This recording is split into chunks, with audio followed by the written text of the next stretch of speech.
Ladies and gentlemen, loyal Elite Heat listeners, today Kevin and I are going to do something which you've been waiting all year for. This is our 2022 year in review, breakdown, talking all the big things, all the big headlines. Kevin, we're all about big talking points. I can't wait to do this. There's so many things to go over. 2022 has been the most insane year for wrestling news, wrestling headlines since 2007. I feel there's no debate with that. So, Kevin, plenty to go over. Welcome back to Elite Heat. I know we've been very consistent, pal. Oh, I mean, consistency is our middle name. Yeah, you and I are some of the most consistent figures in the history of wrestling content creation. I think that's fair to say. Is anyone out there going to dispute that? I don't know. But nevertheless, here we are, and we're talking about the, the nightmare at times, pun intended, roller coaster of a ride that 2022 has been in wrestling. And then we're going to talk about what wrestling will look like in 2023. I think our prediction is going to get kind of wonky. Yeah, I think that's a spoiler alert for the end of the podcast here. We're going to go a little off, and I can't wait. Stay tuned. It will be classic Elite Heat going out of pocket. I can't say there's anything utterly just unbelievably no. Actually, there may be. It depends what you view that as. But yeah, so a bit of 2023 preview later on. But first, Kevin, we've got some things to go over with 2022 because it was quite the year. It seemed, in my eyes, that we couldn't go more than a couple of weeks without something of at least, fairly big notoriety happening, whether it was some on-screen return or a big title change, but mostly, Kevin, behind the curtain, mostly in the gorilla position or behind things that went down this year. Kevin, a year ago we did our 2022 bold calls, and we were so safe. Oh, The Undertaker will make an Impact Wrestling appearance. Oh, The Miz will feud with Jerry Jones at WrestleMania. We thought it would be all that. Kevin, start us off. What were some of the big things that happened this year? Let's break them down one by one. Well, I like to start here. I feel like this is a good note to start on. I don't know if it's a good note. I mean, it just feels like a story that would have been bigger had like this year not been so insane.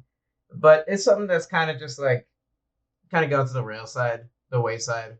Bayside. Is it Bayside or Wayside? I don't know. Whatever the phrase is. Oh, Wayside. Yeah. Wayside, Kevin. All right. Yeah. I don't know. I'm sorry. It's the rum I'm drinking. Don't mind me.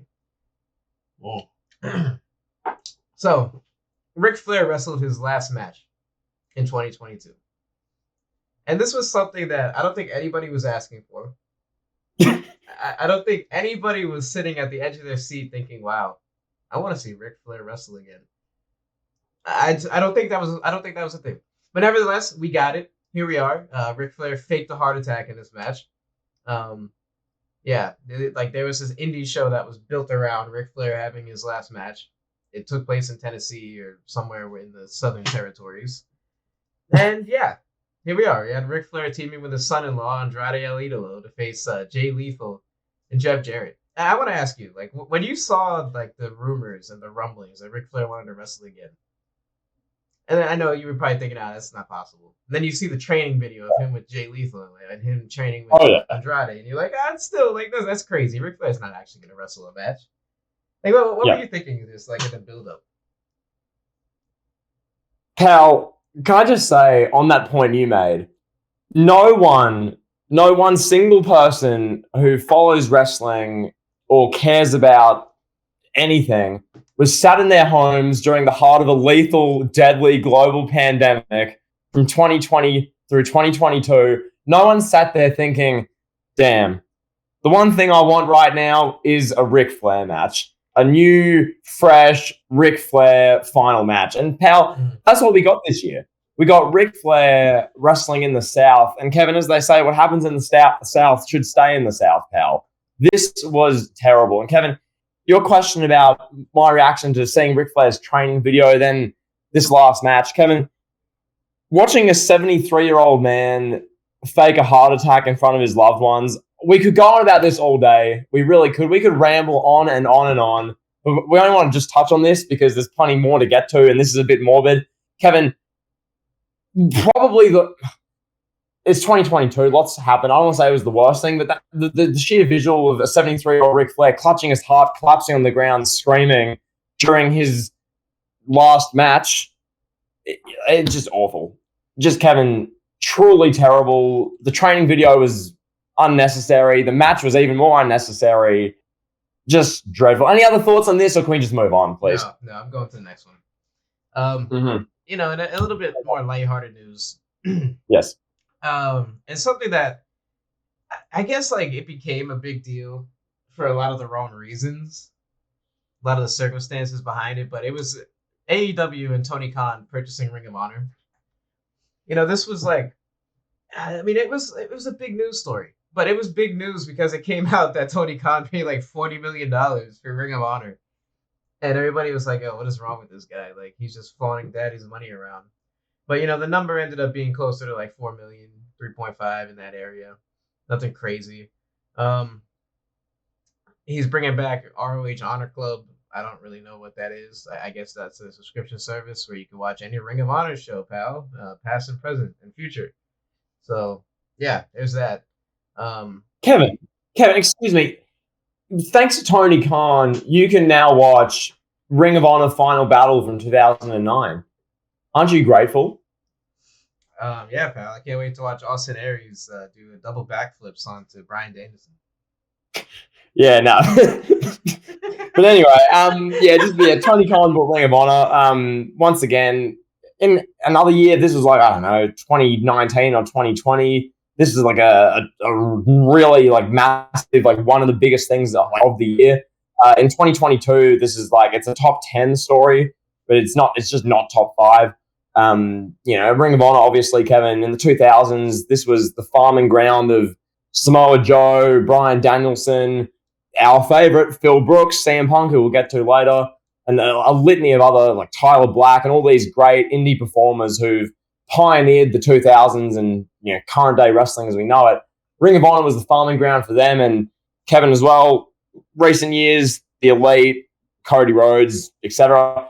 Ring of Honor's had a lot go down there. Tony Khan now bought it. Thank God it wasn't for 40 million. Pal, could you imagine if it was for 40 million? Yeah, I'll imagine. Just think about that for a minute. That's almost as insane as the Saudi trillionaire is paying like £200 million for Ronaldo at 39 years of age. That's anyway, nuts. But yeah, that's ridiculous. Nonetheless, pal, Tony Khan bought Ring of Honor, and as a result, we've had Chris Jericho, of all people. Chris Jericho has been the Ring of Honor champion. That happened this year. The guy who 3 years ago was getting roasted by NBA fans on Twitter, the guy 2 years ago was getting cancelled for holding concerts without masks. Okay, this guy, Chris Jericho, was Ring of Honor champion, pal. What are your honest thoughts? That happened in 2022. Oh, God. I mean, I guess it's nice to see Chris Jericho have a moment in the sun. Like, he needed another one. Nice to see, I guess. I don't really know what to make of that. I honestly don't. Like, Chris Jericho won a title, that doesn't mean anything. Like, that's the way I see it. And I'm sure a lot of people would be upset at that notion, but I mean, it's the Ring of Honor World Championship. Nevertheless, we move. We did have some returns in 2022. And one of those returns that has gone really under the radar is the return of Bray Wyatt. Like, when you're talking about top news stories, I mean, Bray Wyatt, So Brody Lee tragically passed away at the end of 2020. That really hit Bray Wyatt hard. And he just wasn't the same for a while. And he leaves WWE on a leave of absence after WrestleMania 37. And then he just gets released like 6 months later after rumors of him going to Hollywood, doing horror movies, whatever.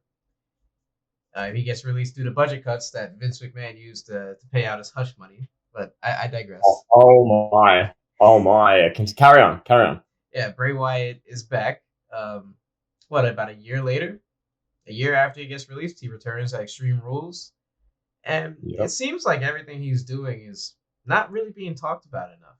Or at all, really. So that's interesting. But his return was a big deal. As big of a deal as almost anything that we could possibly cover on this podcast. Yeah, and is that timeline of events made him so likable. Like Bray Wyatt's one of those guys who has pretty sizable like fan base. Like Bray Wyatt has people and a decent portion of fans in this wrestling fraternity who idolize him and think he's amazing. He's so different. He tells stories a different way. He stands out from the box. His character work is near enough second to none nowadays. There's hardly anything like Bray.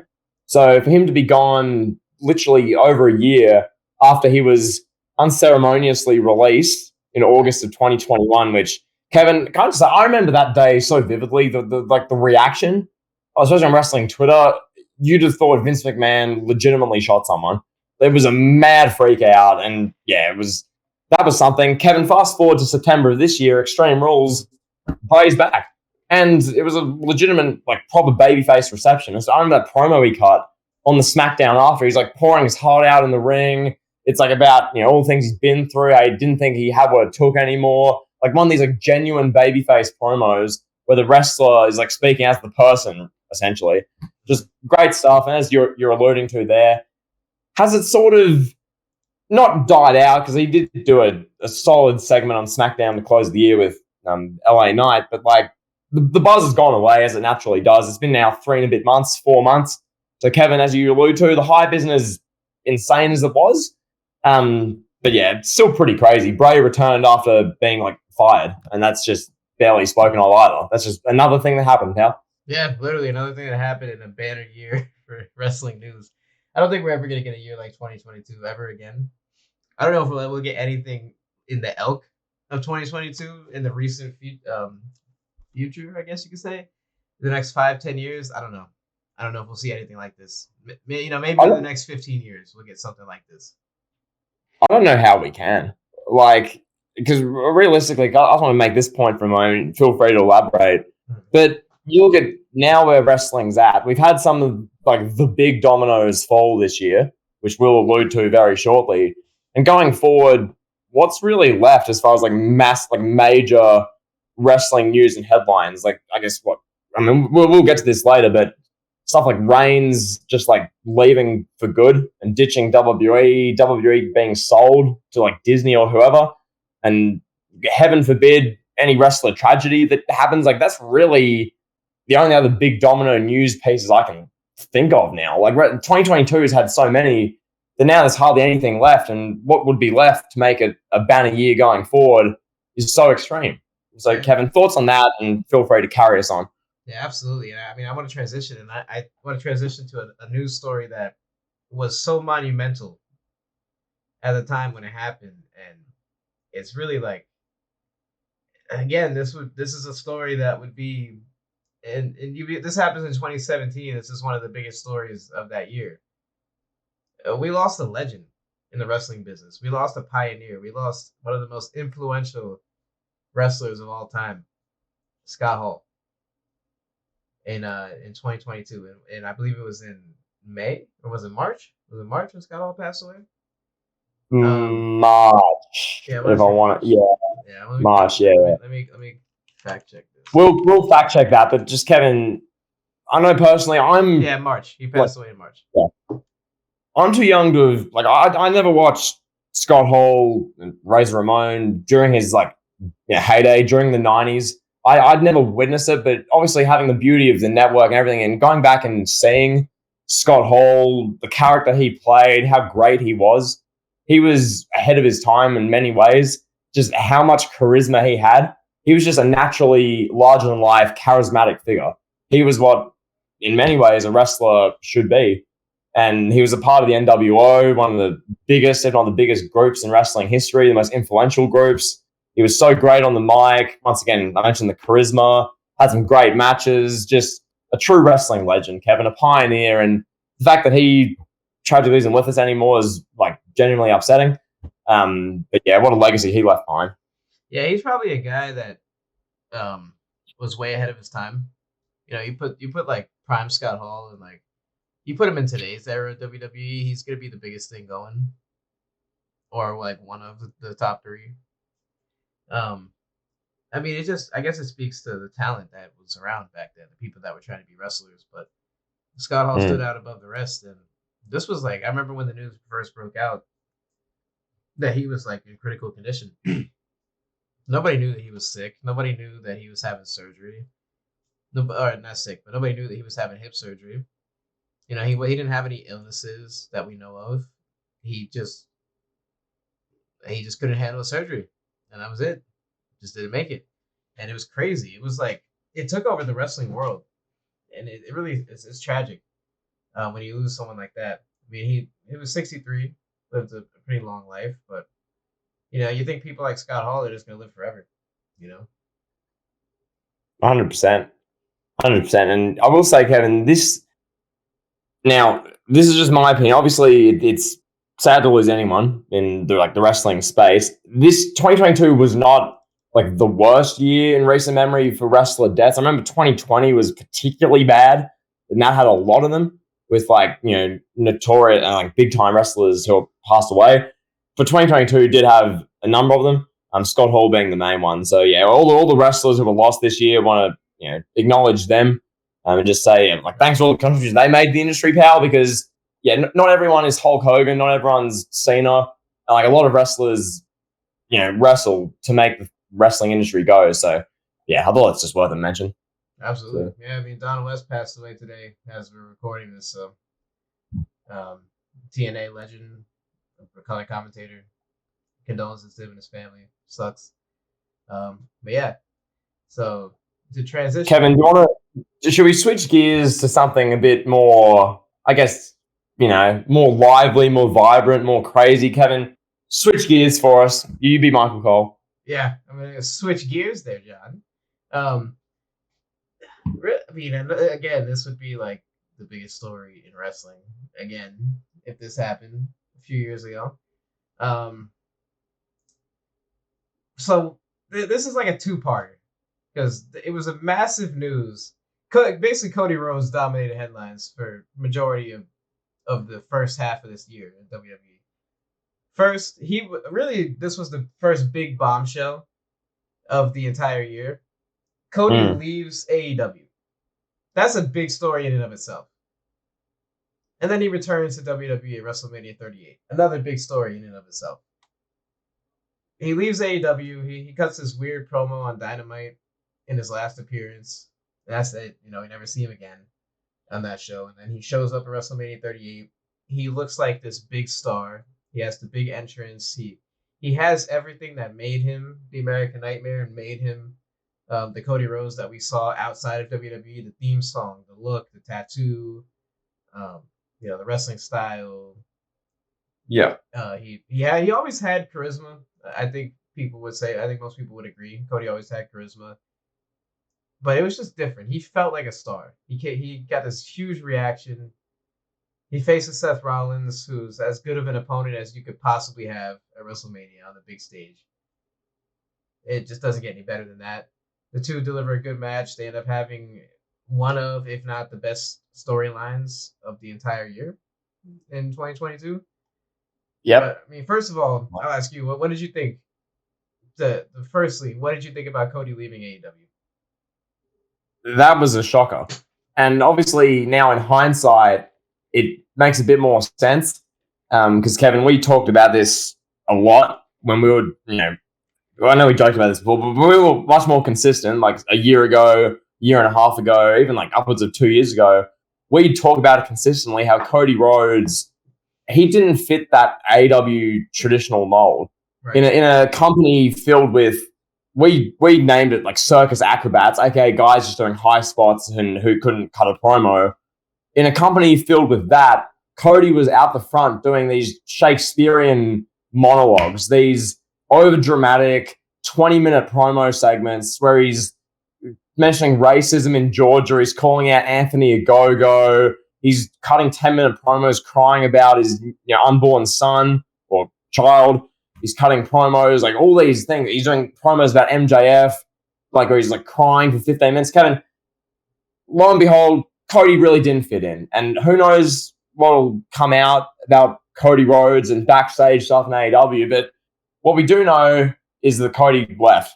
He cut a promo in the ring with the ladder, I believe, literally a year ago, near enough now. And then before we knew it, come February, Cody was officially out of AEW, which you asked a question about my reaction, Kevin. I was kind of just gobsmacked because this is one of the EVPs of the company. This is one of the founding fathers, Kevin. Without Cody, I would say, is there an AEW? I mean, that's a very fair question to ask. And if there is an AEW, where is it? Because Cody was so pivotal to AEW even getting off the ground.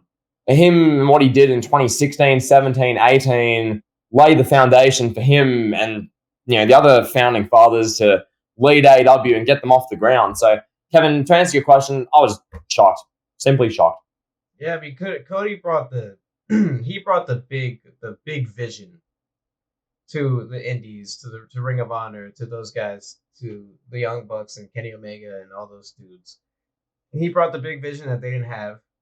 He brought the experience of working in the machine of WWE for so many years. He just added, he was the missing piece to what they were doing already, what those guys were doing and getting hot on the indie scene. Cody was the missing piece. He's the guy, arguably, that was the one that spearheaded All In. Took the challenge with Dave Meltzer that Ring of Honor couldn't sell out a 10,000 seat arena, and they did. And now AEW does shows in Chicago every 7 days, it feels like. But I digress. And then I'll just elaborate on Cody and his return to WWE. Yeah. And he made news again at Hell in a Cell for wrestling with a torn pectoral muscle. I mean, just otherworldly, incredible. Kudos to Cody Rhodes.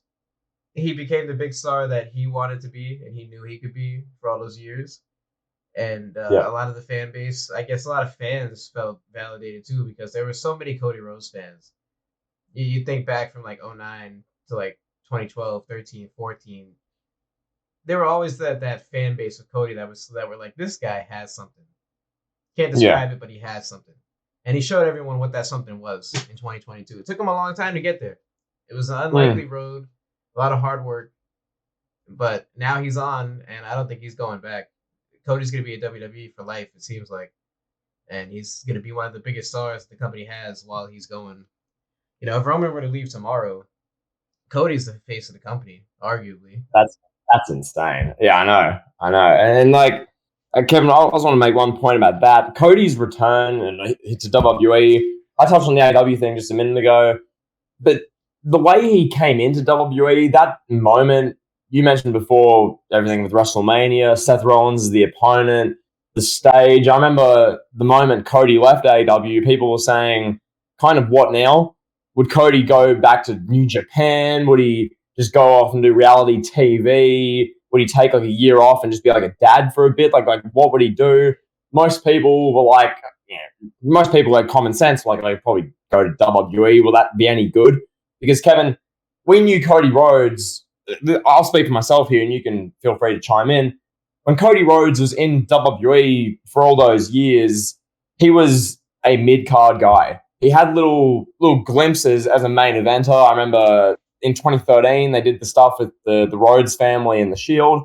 Mm-hmm. I remember there was some good stuff, him and Sandow feuding over the briefcase. It was a mid-card feud, but it felt like it was actually good TV. And there was some other good stuff, but the whole kind of window with Cody and WWE was, Stardust, Dashing.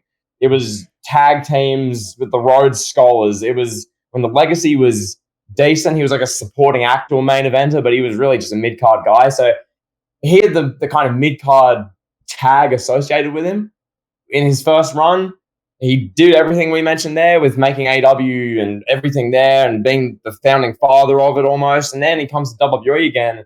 He debuts or he returns at WrestleMania and he feels like a main event star. It was main eventer presentation. He comes out with the American Nightmare gear, has a great match with Seth Rollins. He's a fan favorite. He's getting massive rounding ovations and applause. People are chanting his name. He's cutting great promos week in, week out on Raw. He's having that match with the torn titty at Hell in a Cell.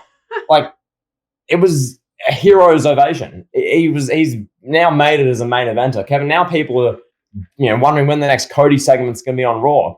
The only reason I'd even tune into Raw is for the Cody segment now. What else is on Raw now, Kevin? The Miz and Bronson Reed. What is this? So Cody's he's carrying Raw, pal, and he's not even on. So literally. Yeah. Cody is Oh. WWE's nightmare, pal. If you will. So yes. Carry on. All right. So Carry now, on. another story that we thought we would never see. Another thing that just, I mean, mind blowing. Absolutely freaking mind blowing. Stone Cold Steve Austin came out of retirement on the same night that Cody Rhodes returned to WWE. I don't know. Was it the same night? Did Cody come back? He was night 2, I believe. But the same show. Cody was night 1, pal. Okay, wow, they had Cody and Stone Cold in night 1. Wow. Yeah. Yeah. So the same night that Stone Cold makes his return to the ring, the same night that Cody makes his return to WWE, Stone Cold makes his return to the ring. This has been something that, it's been teased for years. I mean, literally since he stopped wrestling at WrestleMania 19. There was every few years you would hear, oh, Stone Cold's coming back to fight John Cena, or Stone Cold's coming back to face CM Punk. That was probably the most famous one and maybe the closest we ever got. But it ultimately never happened. So you would think now he's in his late 50s, you're never going to see Stone Cold again wrestle. But then this rumor came up and it was like, oh, Stone Cold's going to wrestle Kevin Owens at WrestleMania in Dallas. And, Stone Cold was heavily involved in the promo package for the show, but I mean, that's nothing out of the ordinary. WWE has used Stone Cold to promote a lot of things, video games, pay-per-views, you name it. Stone Cold he's still been involved in WWE since he retired. And then it started to really look like it was actually going to happen when Kevin Owens would be cutting these cheesy heel promos, calling out Texas, begging for a Texas native to stand up to him. It was just weird. It was like 80s wrestling. And then it was announced, okay, Stone Cold is going to be appearing at WrestleMania 38. And even when they announced that Stone Cold was going to be appearing, they announced that he was going to be on the KO show. So I was just thinking, okay, we're going to have Stone Cold come out in the middle of the show, like after the second or third match. Stone Cold's going to come out, drink a couple beers. He's going to stun Kevin Owens. He's going to stun Byron Saxton. Maybe he'll stun JBL. Maybe he'll stun your mom. And then everybody will go home happy. Yeah. But then it's like the end of the show. We've seen Cody, we've seen whatever else, we've seen Bianca and Becky, we've seen all this stuff. We've seen Logan Paul, we've watched McIntyre and Happy Corbin, we've watched Ronda Rousey stink the joint up. Carry on. We've seen all that. So then Kevin Owens is making his way out for the KO show. And then it's like, okay, they're going to close the show with a talk show? Like, what? And then what? Thank you. And then Stone Cold actually wrestled. Like, it still doesn't even feel real.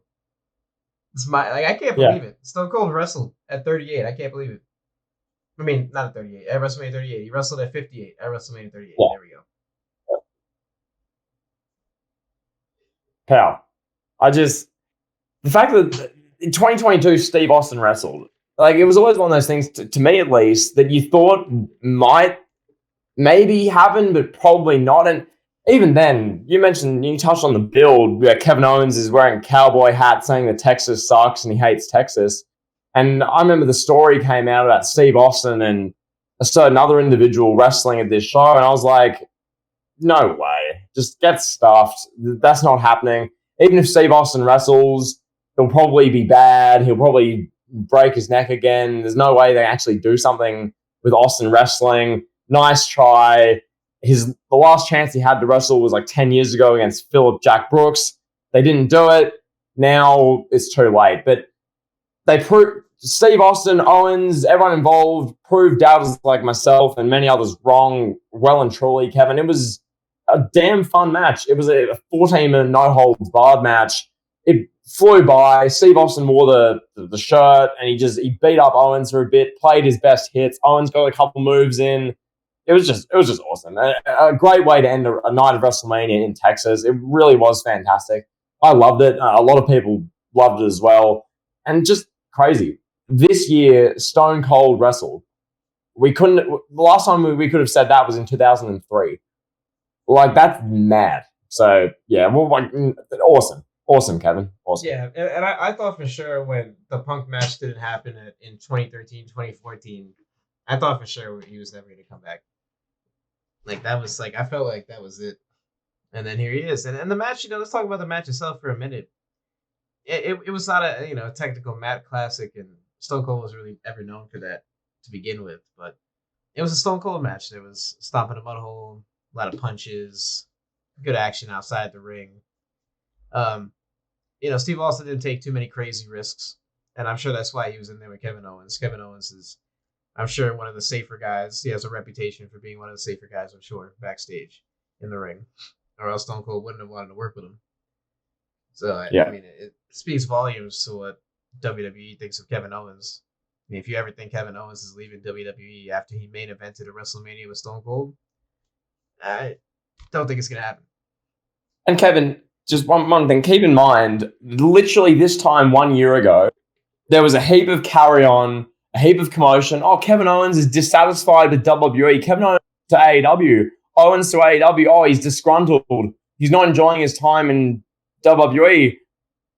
Well, how the tables turn there. I mean, the amount of wrestlers who would do anything to say, I main evented WrestleMania against Stone Cold Steve Austin in Texas in front of 100,000 people. I'm in the main event storyline 6 months of the year.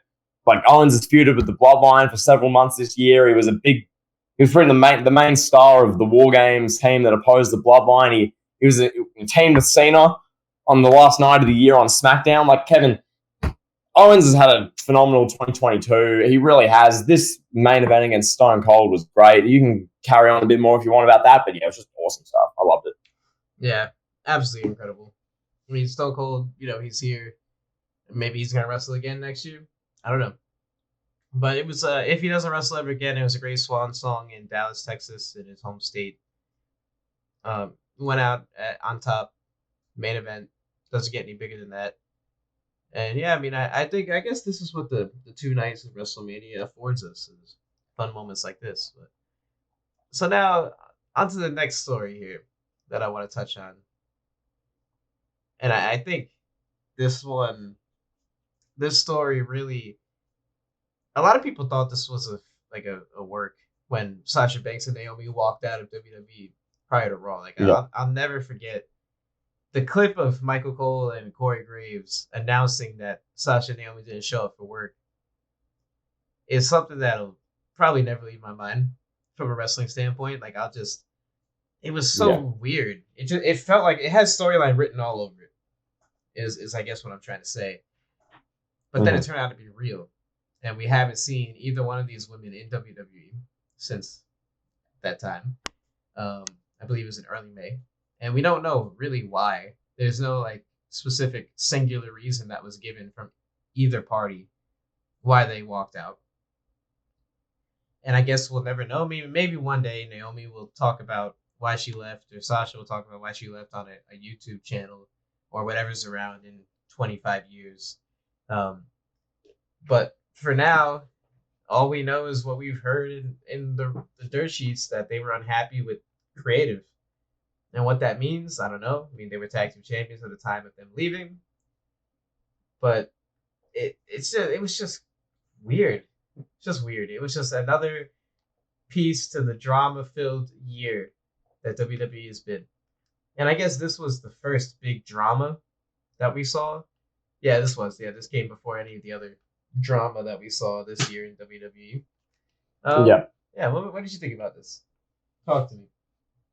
It obviously major story. I think, both women involved in this have major big fan bases. Sasha especially, but I'm not going to discredit Naomi or Trinity's fan base. Well, she has a fairly big cultish following as well. And when this happened at the time, this is one of those ones, Kevin. I was just like, I'm not really going to form judgment, and I'll just give it a bit of time. And then lo and behold, it was legit. This was a legit walkout. Just very surprising. It was creative differences. It's what we know of it. At least that's one of the main elements in this.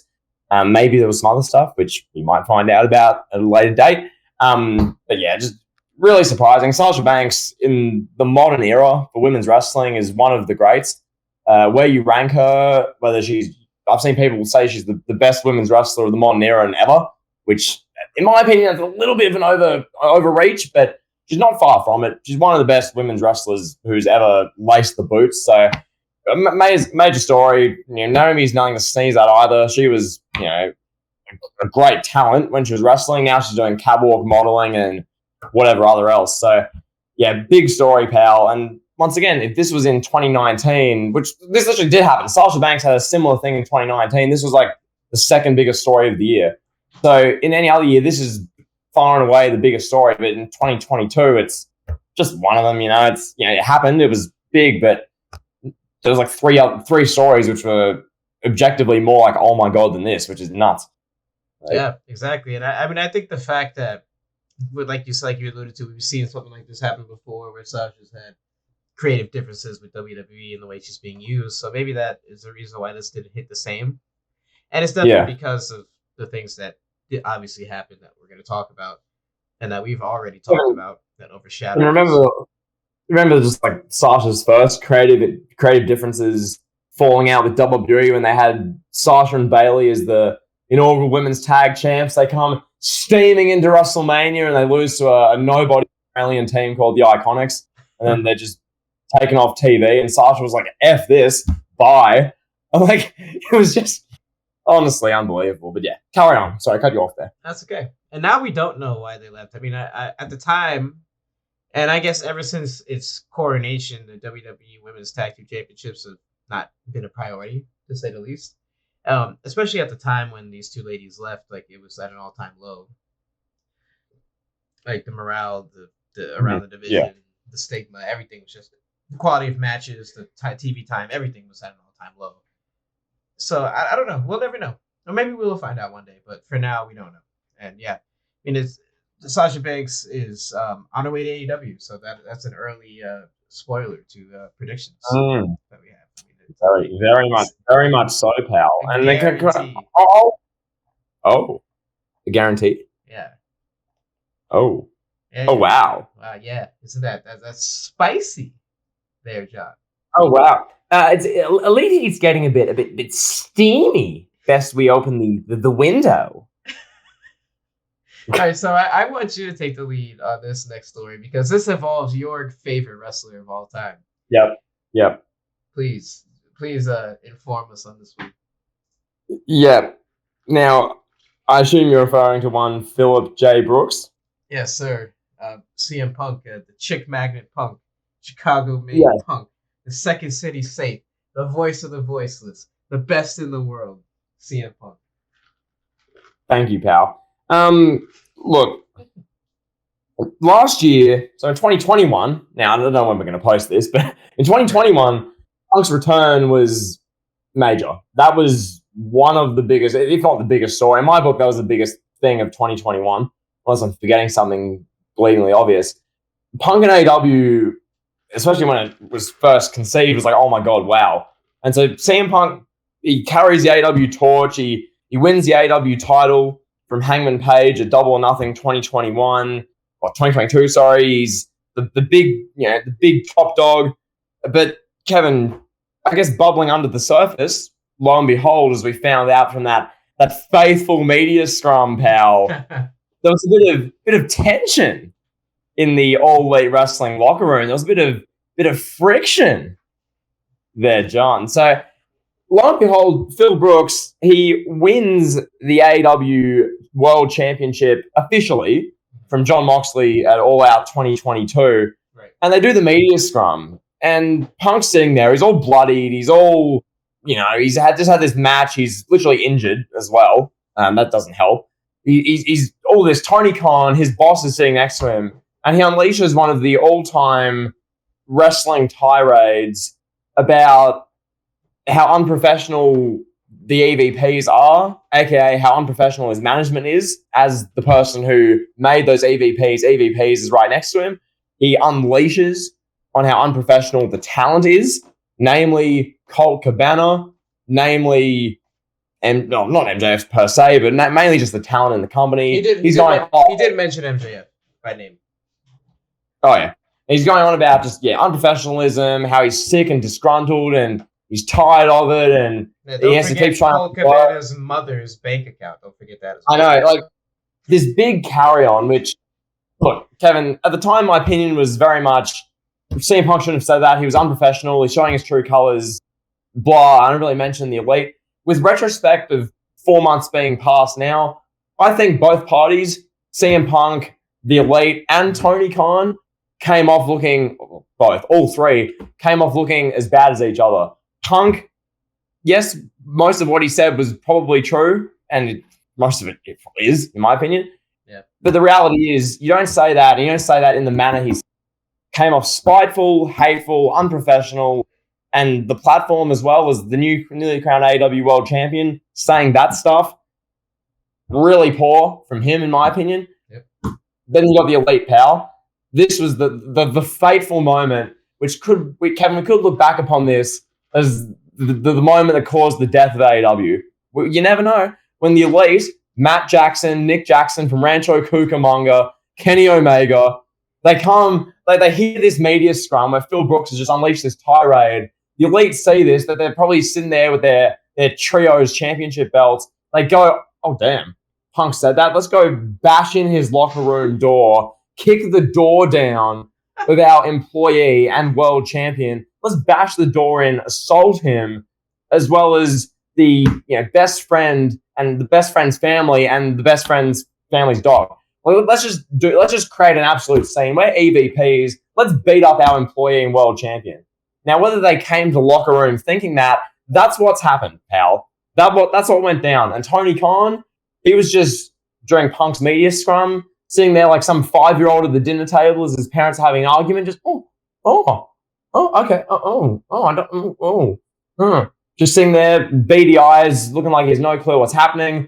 Jericho let him know of it about 5 minutes after it went down. Tony was like, oh. And then the punishments, Kevin, you can address this in a moment. Tony Khan's supposed punishments. Honestly, the whole thing, it was nuts. Kevin, if this happens in any year but 2022, this is the biggest story by far and away. But some other stuff happened, and it wasn't even the biggest story. But Kevin, this was insane. The fact that it showed the true colors of Phil Brooks, the true colors of the Elite, the true colors of Tony Khan, pal. Insanity. Oh, yeah, I mean, if this happened last year, it would have been the biggest story since Undertaker's streak being snapped. It would have been the biggest story in almost a decade. Yep. It would have been all the wrestling world was talking about. And not to say that this took a back seat, because it definitely didn't take a back seat. It did not take any back seat, pal, but... Yeah, it didn't take a back seat, but it would have just been that much more amplified if it had been the sole major story that came out of wrestling. I mean, it's safe to say this is by far the second biggest story, and everybody knows the big story is Vince and everything that's surrounding Vince McMahon. But this backstage brawl, yeah, you really like, man, it's crazy to me. Just think about the fact that the executives, the people that are in charge of this company, like these are the people that are overseeing all the talent, they're overseeing the production, they're overseeing merchandise, they're overseeing every aspect of this wrestling company, this multi-million-dollar company. They just punch out an employee. Like, it's nuts. Regardless of what CM Punk said, whether he was right, wrong, you're indifferent, you don't care. Yeah. Whether he was right or wrong, but you don't punch an employee, Yeah. You can't do that. I think Tony Khan, maybe he learned this. I don't know if he did. Maybe he did. Maybe he learned that he probably shouldn't have given wrestlers this much power. Because at the end of the day, wrestlers are wrestlers. I mean, yeah, you could argue, yeah, Triple H was an executive, but he wasn't a full-time wrestler. He wrestled once in a while. When he wanted to wrestle The Undertaker or Batista or whoever. These guys are full-time wrestlers and arguably the biggest stars in the company. Kenny Omega and the Young Bucks. And they're what the company's named after. It's called All Elite Wrestling.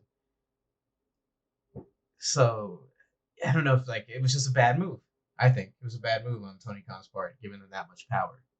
And that goes for Cody, too. It's like Cody's not exempt here. Cody shouldn't have had that much power. I mean, it just... Why would you want that? But either way, that's here nor there. The punishments were a joke. Let's be honest. Let's call it what it is. it seems like CM Punk's going to get fired or reach a buyout. Tony Khan's going to buy him out. He's going to show up in WWE at WrestleMania 39. Oh, sorry, I'm spoiling another prediction. Getting a bit steamy up in here. Carry on. Yeah, right. Yeah, CM Punk's going to get bought out. He's gonna get paid multitudes of millions of dollars to do absolutely nothing but read comic books and hang out with his wife, pal. And that's all good for him. But the Elite, they get a slap on the wrist. They get a couple weeks off, and then they're put back in the main event picture as soon as they make their return back into the fold. And Tony Khan makes zero mention of it, which I thought was super odd. I mean, he didn't have to Vince McMahon and be like, "Oh, the Elite screwed the Elite, Punk screwed Punk." But it would have been cool if he would have came out, maybe did a press conference, or gave a quote to a newspaper or something, or just came out on AEW TV and was like, "Yeah, that was completely unprofessional. That's not what my company is about." Something along the lines, like to make AEW or make the fans assure the fans that one, this is not a storyline, and two, you're not going to see stuff like that going forward or hear about stuff like that going forward. I mean, it really made the company look like a joke, bro. When you got the biggest star in the company talking smack to the owner. And like that moment when Punk is talking smack about AEW and talking smack to Tony Khan while he's sitting there right next to him, it validated what a small percentage of wrestling fandom says about Tony Khan, that he's a money mark, that he's not a real boss, that he's just happy to be there. He's playing with toy money. Mm-hmm. So it kind of validated all of that. And it was it was the craziest story you could ever imagine.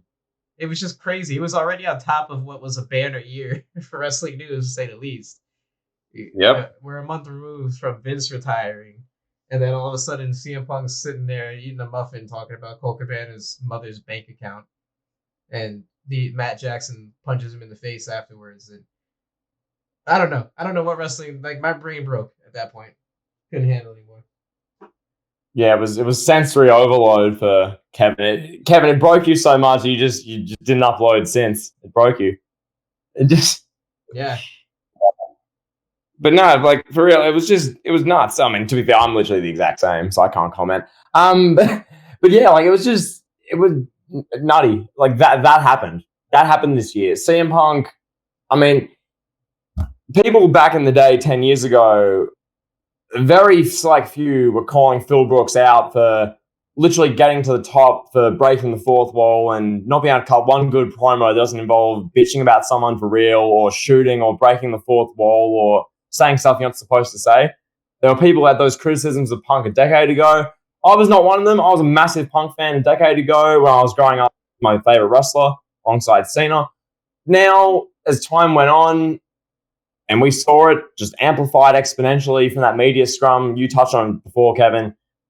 It showed his true colors. It showed the Elite's true colors, and it showed Tony Khan's true colors. It basically just showed us what AEW and what we and a bunch of people as a wrestling fraternity think about AEW. It showed that and showed their true colors. So, yeah, Kevin, that was just craziness. That whole thing was just, yeah, wow. Wow, that happened. And just when you thought that, the headlines were going to stop coming, we got one more to talk about. And a little small thing happened.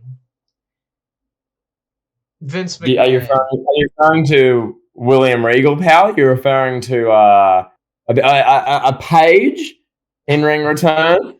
A page. Oh man, I forgot about that. Honestly, wow, I forgot all about Page returning. And William Regal. He went from being fired to working for AEW to being the vice president of a multi-billion-dollar corporation in WWE. That's about as insane as it gets. But no, we're talking about the former chairman and CEO of WWE, Vincent Kennedy McMahon. I mean, where do you even begin with this? So, this really started when I believe it was the Washington Post or the Wall Street Journal. No, I think it was the Wall Street Journal. The Wall Street Journal releases an article about Vince McMahon making hush money payments to a paralegal, a former employee of WWE, over a relationship that she had with Vince and then later John Laurinaitis. And everybody's thinking like, what? Like, what is going on? What do you, like? What WWE is being investigated? Vince McMahon is being investigated for wrongdoings, and I think a lot of people really got like, well, they got ahead of themselves and they were assuming that it was sexual misconduct and stuff like that. And no, there wasn't really, it was all consensual from what the reports say. I mean, the problem was that Vince was using WWE's payroll money and Oh my God. using that to pay out millions of dollars in a settlement or in a non-disclosure agreement to this former employee. I mean, like, what is going on? What Vince McMahon is being investigated. Okay, so everybody's like, oh, it's Vince McMahon. Who cares? He'll still be in charge. He's not going anywhere. Then it gets bad. Then it comes out that Vince had relationships with divas back in the day, and would fire them or bury them if they didn't want to have a relationship with him. Then it was like, all right, like now this is starting to get kind of hot. There's something going on here. There's some traction. And then one day, Vince's Twitter account just tweets, I'll quote it. The Twitter account of Vince McMahon tweeted on July 22nd, 2022. At 77, time for me to retire. Thank you, WWE Universe. Then, now, forever, together. WWE. And that was it. Vince McMahon was gone from WWE. It has nothing to do with it anymore. Triple H is now the guy. I don't know if he's a chairman. I believe Stephanie McMahon is a chairman. But Triple H is the CEO. Triple H is the head of creative. Triple H is the head of all things WWE. And this does not feel real at all. It just doesn't feel real. It hasn't really set in yet. Like it just feels like Vince is gonna come back. Or it feels like Vince is still there. Wow. Vince McMahon, the guy who started it all, is gone. I mean, I got nothing else left to say. It's all you. Just truly a shock. I remember waking up this day and seeing that Vince tweet, and you know how, like, especially nowadays that Elon owns Twitter, you have to like double check everything. Mm-hmm. You're like, wait, is this actually a legit account? And it was the legit Vince McMahon account who tweeted that, and I was just like, what's just happened? It's still kind of shocking, or it is shocking right now, and we're 5 months removed, going on 6 months. Like, it genuinely felt like Vince McMahon would retire when he died. Like, you wouldn't be out, like, Vince McMahon would not be alive and not be running the WWE. Like, I and many others could not foresee a reality where Vincent Kennedy McMahon was just chilling at some crib or just like going out to eat dinner with side chicks while not running the WWE. But Kevin, that's the reality we're now in. All right, we went from Vince McMahon running the company to now it's just now it's just the Triple H show, which I did not. No one could have foresaw that at the start a year ago. Like, and just, the way it happened as well was just you tell, like, it felt like, Kevin, here's how I viewed it. The way it felt like we're looking from the outside in, and then, as you mentioned, a report comes out with Vince. I was just, okay, it's one report, whatever. It's Vince. This stuff's come out before. Who really cares? Whatever. Then another one, and then another one. And I'm knowing WWE from the inside, and they're trying to put paper over the cracks. They're trying to band-aid over these bullet holes and cover it up and keep Vince. But then the damn wall just busts open. A bunch of these, reports of misconduct and the hush money, and it all just came out at once. And the damn wall busted. Vince McMahon stepped down, and still to this day, it is staggering because Vince McMahon, without him, Vince McMahon has the goal. WWE professional wrestling mainstream in the West, like how we know professional wrestling and what we talk about. Vince McMahon's the pioneer and the godfather of it. When he got there, it was a bunch of territories, and the most mainstream territory would be one that is talked about in like 5 states. Whereas now, WWE is a publicly traded company known the world over. People see anyone do any wrestling sort of move and they go, oh, you're doing WWE. like wrestling is known as WWE because of Vince McMahon. That's Vince. And this year, 2022, he stepped down. Kevin, the damn wall busted. The allegations and the stories and the hush money and all of it broke. And now we sit here with Paul Levesque running indie trash every week on Raw. It's nuts, pal. It really, Kevin. No one predicted. If someone predicted this a year ago, you're Nostradamus. You're brilliant. But no, it's nuts. Yeah, can we talk about the allegations that Vince McMahon has beaten in the past? Like, just to paint a picture of all the things, like when we say, "Oh, it's just Vince McMahon," like we're not just saying that because it's something to say. So he allegedly covered up Jimmy Snuka's murder of his lover. That's one thing. There was the Ring Boy scandal, the steroid scandal of the 90s. Oh, God. There was Owen Hart's death. Like, he literally had a wrestler die in the ring on pay-per-view that millions of people were watching. And it was ruled his fault in court, and he paid a multi-million-dollar settlement to the family of that wrestler because he basically admitted fault. There was the Chris Benoit incident. There's countless storylines and inappropriate. Like, now that was deemed inappropriate. At the time was fine. Now it's deemed inappropriate storylines, like making Trish Stratus bark like a dog, having multiple affairs with women, beating up a handicapped wrestler. Just everything that Vince McMahon has done. Oh my God, yeah.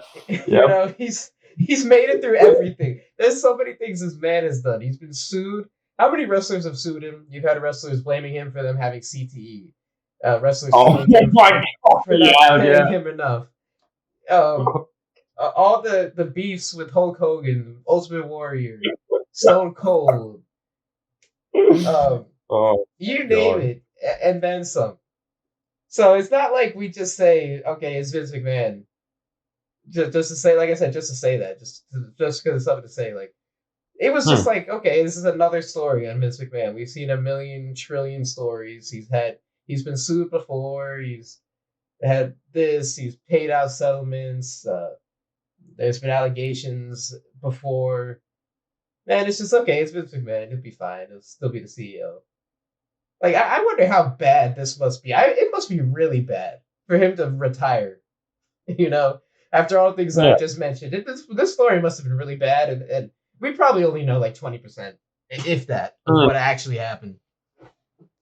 I think as well, just because of the times they're in as well, where it's believe all women. There's allegation culture where like one single allegation, true or not, can just like ruin any public figure or anyone. So that the one, based on what we're hearing here, there's more than just one pal. Plenty of different people were allegedly covered up and all this stuff, and just the times we're in, going now to 2023, where just changing times, and this was what drove Vince McMahon to step down. As after everything you mentioned, pal, the amount of stuff, literally a wrestler died on Vince McMahon's watch in the ring. Vince McMahon claimed fault and paid millions and millions and millions of dollars, and that didn't take him out. But this, like Chris Benoit died, it's nuts. And this is what did it. 2022 was the straw that broke Vince McMahon's perpetual camel's back, pal. Crazy. All right, so now we've talked about 2022, the year that was. I guess we could just I'll quickly ask you just some rapid fire things. So who do you think was the best wrestler of the year? The best wrestler? As in, define best wrestler for me. Are we talking just the superstar of the year? Are we talking like best matches? Are we talking like best stories? Or what are we talking here? We're talking everything. All the criteria that you named and everything that equates being a good wrestler. Seth Rollins. That's my pick. Reigns is very close. Reigns and Star Power Star of the year. He wasn't on TV like most weeks though, and he'd wrestle hardly ever.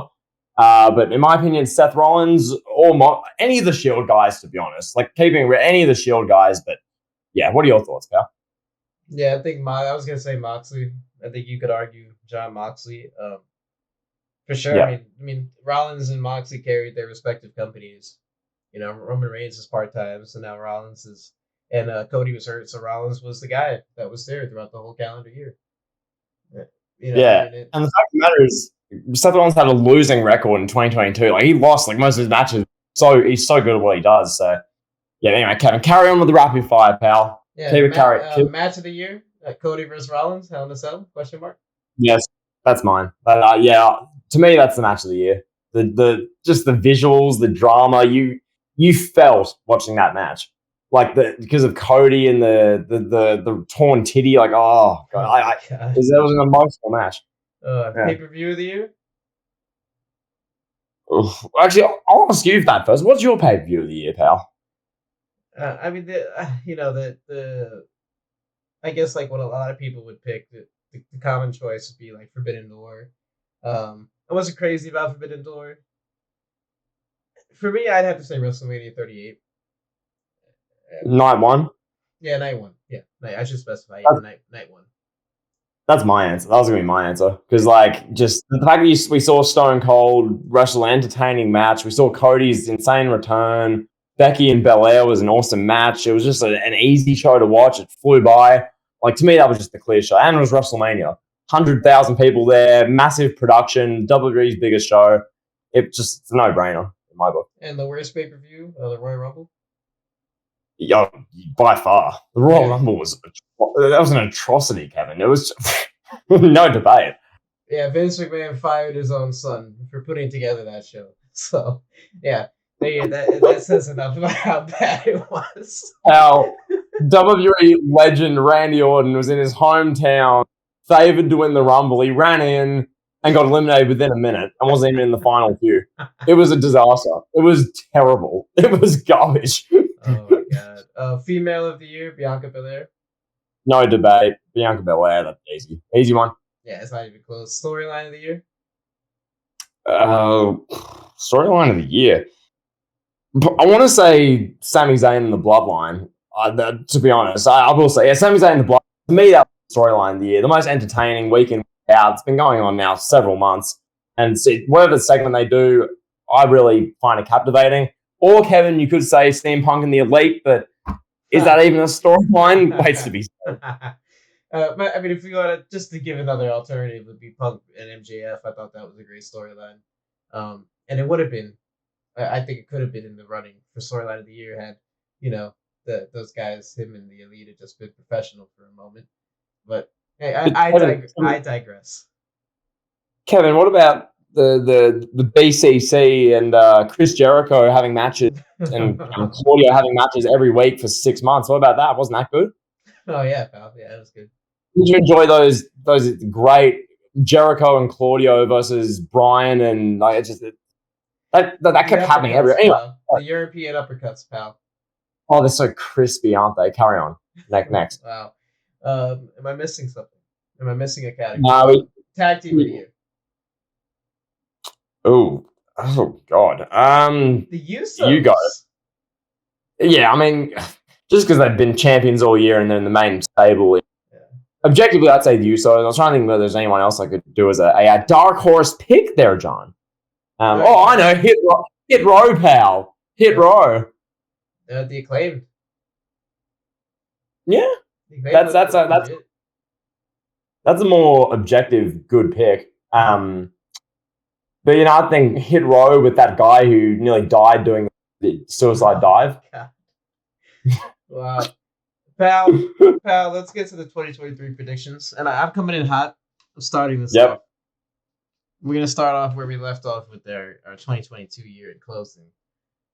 Yep. Vincent Kennedy McMahon will be back at WWE in 2023. That is my boldest prediction. Will he be the chairman and CEO? Will he be the head of creative? I don't know. But he will be back in WWE in some way, shape, or form. I like it. I have that one too. I like that. That is a guarantee. That is a guarantee. That there's no way. There's just no way he doesn't come back. Unless we get more news articles and more allegations and more hush money payments being broken out by a whistleblower who did a good job of remaining anonymous. Vince McMahon paid millions of dollars for a non-disclosure agreement, and she went and told the Washington Post everything. So Wow. yeah, Wow. what of money well spent? Wouldn't you agree? Oh yeah. And Kevin, I'll go on to my first. I've about how many do I have here? I have 8. Oh, well, we've just done one, so I have 7. I'll give you one here. Tony Khan falls out with the Elite and strips them of their EVP titles. That's my first one. I think after what we saw at the All Out Media Scrum and just generally, I think Tony Khan will become the sole kind of figure of power in AEW. The EVPs, as we know them, Kenny and the Bucks won't have those titles for much longer. I think in 2023, Tony just takes full control of AEW. I absolutely agree with that one. I didn't have that one in my list, but that's a good prediction. Another one for me, CM Punk will be back in he'll be back in wrestling. I don't want to say he'll be in AEW or WWE, but CM Punk will be back in wrestling in 2023. I'm not sure what company it will be with, but he'll be back in 2023. I'm sure you had that one as well, but yeah. I had the opposite. I'd CM Punk does not return to wrestling for mine. I think he'll be back. I think he got the itch again. I think he got it with that big return and all the good storylines and working with the young talent. I think he got the itch. I think the good outweighed the bad in AEW. But did you allude to before that you think CM Punk will be a WrestleMania? I did. Yes, I did say that. Oh, that's a big take. Yeah, I mean, I don't know. Like, I think he could show up at WrestleMania 39. I really do. I think there's a big possible. Or he could show up slightly before. Maybe the Royal Rumble, maybe Elimination Chamber, or whatever pay-per-view we're going to have prior to WrestleMania. Or he might show up in the show of shows itself, rather. I don't know. But CM Punk, it wouldn't surprise me if CM Punk showed up in WWE. Would not surprise me at all. I like it. And Kevin, you mentioned WrestleMania 39. My call for that, The Rock doesn't return to WWE and no Rock reigns happens ever. That's I think that's a very realistic bold call. I just think that's going to be a match, a bit like Batista and Brock, a bit like Eddie and Shawn. One of these matches that we never see. Yeah, I think that's fair. I'm kind of leaning towards that direction as well. I mean, I know a lot of people say, "Oh, The Rock's gonna come back because it's in Hollywood," and yada yada. And we've seen a tease. We saw a tease on Young Rock. Roman Reigns talked about it. The Rock has talked about it. So both guys know that everybody wants to see it. WWE knows that everybody wants to see it. But will they be able to come to an agreement? Will they be able to work out a time in between The Rock's busy schedule? Who knows? That remains to be seen. Agree.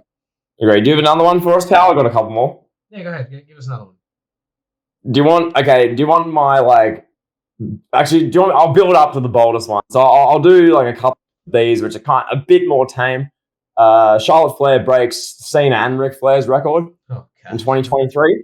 She's at 14 title runs as of SmackDown tonight, so only needs a couple more. I think they'll do a hot potato with her and Ronda Rousey, or her and someone. She'll get to 17 during 2023. I feel like. Yeah, why not? Might as well. Yeah. Might as well. Yeah, just give her every accolade imaginable. Yeah.